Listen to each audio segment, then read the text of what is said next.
Dans mon processus de perte de poids, d'entraînement et pour mon objectif de triathlon, il y a forcément une grande part de motivation.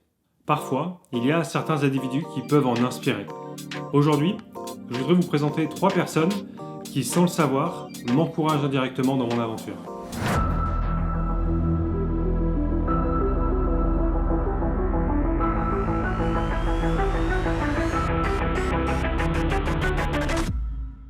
Salut à tous et bienvenue sur la chaîne Fat to Tri.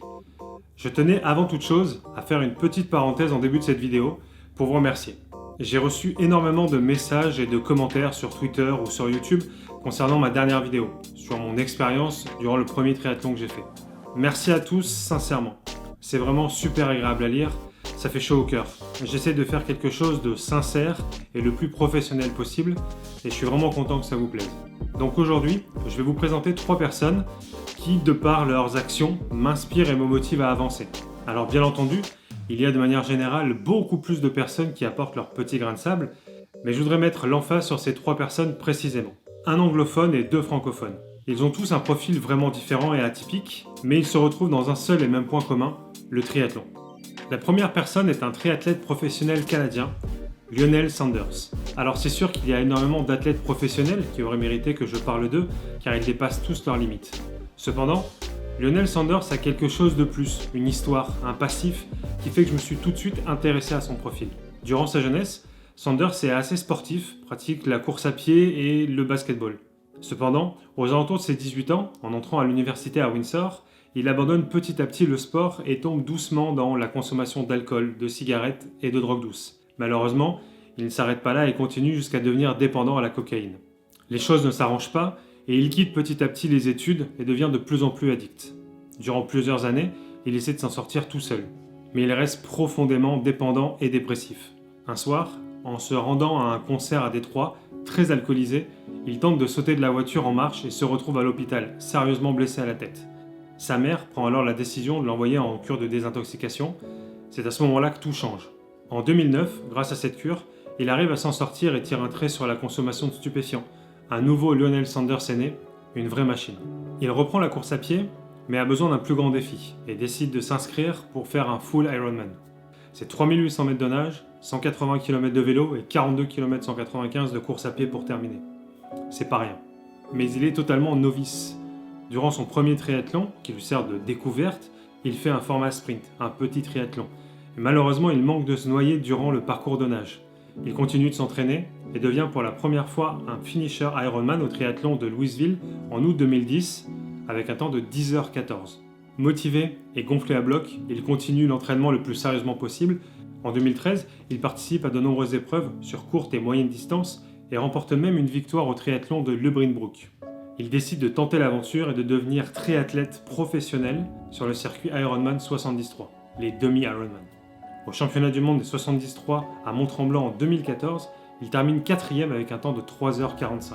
En 2016, il remporte la victoire sur 5 Ironman 73 ainsi que sur le Full Ironman Arizona avec un temps de 7h44, un vrai record. Il continuera ainsi à remporter plusieurs 73 et Full Ironman sur les années suivantes et même finir 2e en 2017 lors de la finale des championnats du monde à Kona. Depuis 2017, on ne compte plus les podiums et les victoires qu'il a obtenus sur les différents circuits semi et full Ironman. C'est une vraie machine. Il a même récemment battu le record canadien de l'heure en cyclisme sur piste en parcourant 51 km 304 en 60 minutes. Alors oui, je vous ai fait une biographie type Wikipédia pour vous montrer à quel point cet homme est impressionnant, de détermination, de dévouement et de volonté.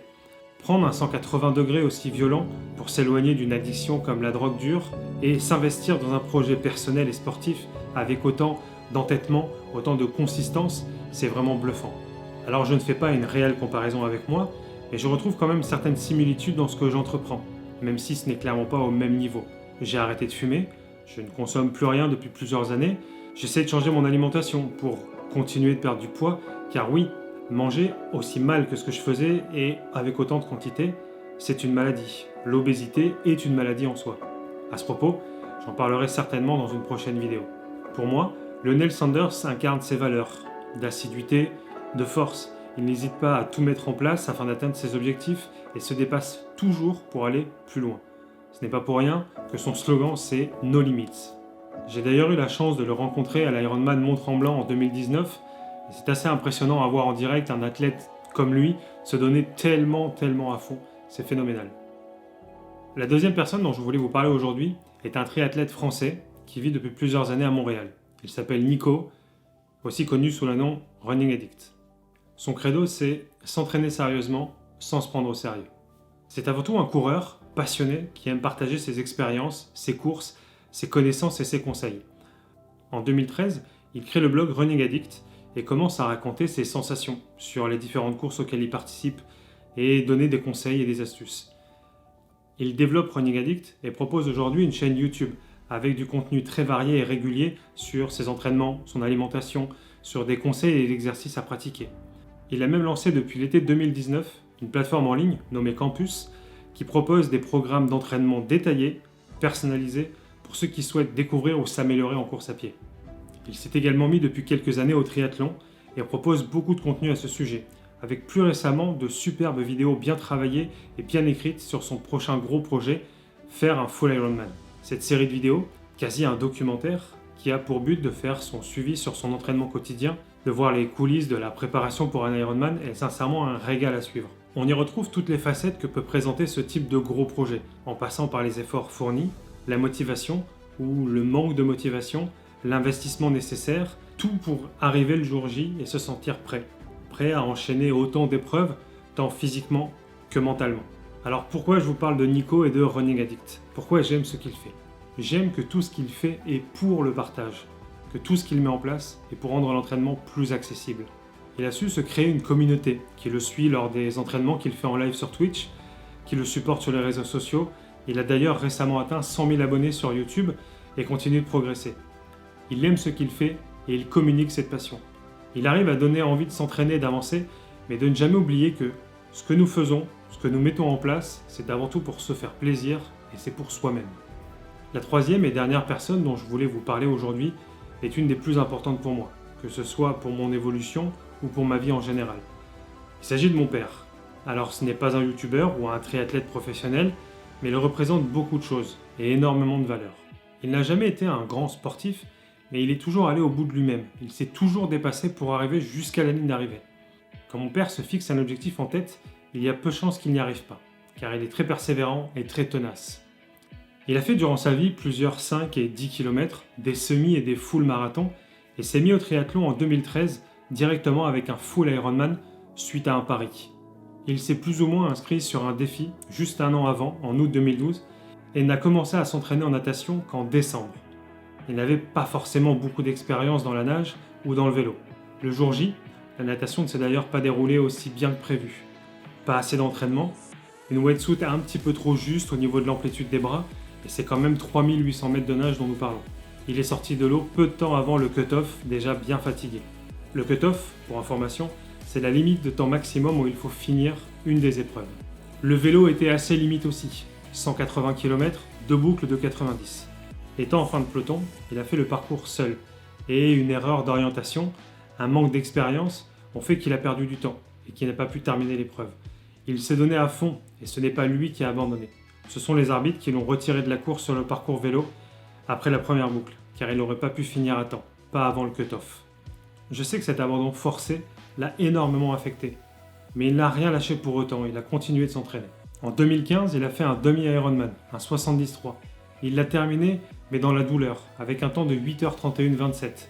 Il dépasse de 1 minute 30 le temps maximal, mais est quand même considéré comme finisher et a obtenu sa médaille.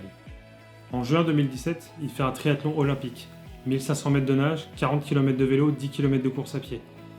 Le tout en un peu moins de 4 heures, 3h53,30. Il s'est vraiment éclaté durant cette épreuve, plus petite en termes de distance, et du coup a mieux profité de la course.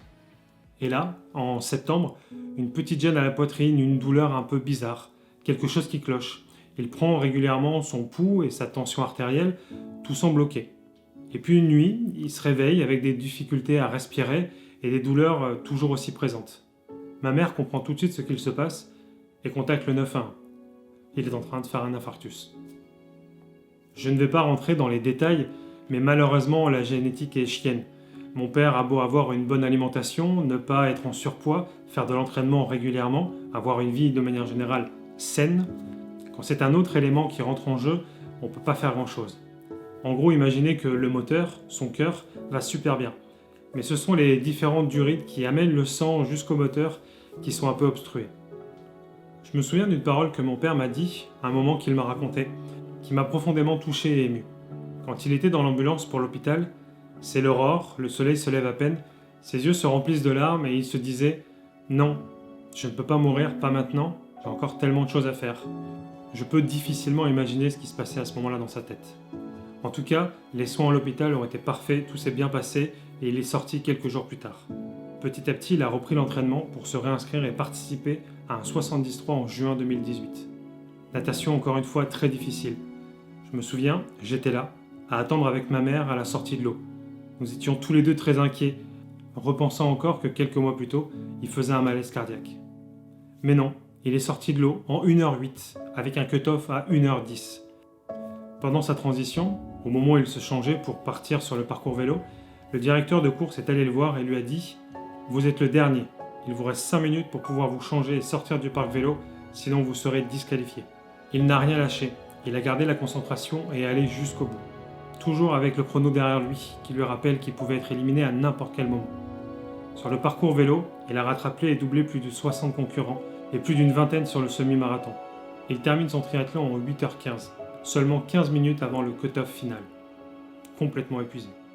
Il remet ça en 2019. Cette fois-ci, la natation et le vélo se passent mieux, mais suite à une blessure au tendon d'Achille, il marche beaucoup et finit en 8h18, seulement 12 minutes avant le temps imparti. Alors voilà, mon père n'est pas le genre à aller faire des performances et des chronos, il va pas aller affronter les pros ou les premiers de groupe d'âge sur leur terrain, mais il lâche rien, il a la hargne, il a une volonté de faire, et quand même la pression du temps qu'il reste le pousse, ou la douleur l'empêche d'avancer, il serre les dents et va jusqu'au bout de son objectif. Je l'ai vu plus d'une fois mal en point, toujours à faire la grimace, mais j'ai toujours eu les larmes aux yeux en le voyant passer la ligne d'arrivée, un exemple de détermination. Voilà, vous avez ici un cocktail de personnes qui m'apportent leur lot de motivation. Une machine de guerre qui va toujours plus loin dans la performance, un passionné qui se dépasse et partage ses conseils, et un amateur qui se donne à fond, tout le temps, et n'abandonne jamais. Tous les éléments qu'il faut pour trouver de quoi s'inspirer. Il y a sur Internet, ou dans votre entourage, une multitude de personnes qui peuvent, par un moyen ou un autre, vous donner envie d'avancer, vous motiver à aller plus loin. Que vous souhaitiez perdre du poids, ou alors que vous souhaitiez vous remettre à faire de l'exercice, ou pour tout autre sujet, il y a une personne qui pourra vous aider. Cherchez sur Internet, cherchez dans votre entourage, vous trouverez des conseils qui vont vous inspirer. Je vous mets en description tous les liens des personnes que je vous ai parlé un peu plus tôt, en l'occurrence pour Lionel Sanders et pour Running Addict, vous allez sûrement trouver de quoi vous intéresser. Encore une fois, merci à tous pour le soutien que vous m'apportez. N'hésitez surtout pas si vous avez des questions ou des commentaires, postez ça sur les réseaux sociaux et sur YouTube. J'essaie de revenir prochainement avec une nouvelle vidéo. Sur ce, je vous dis à la prochaine. Salut!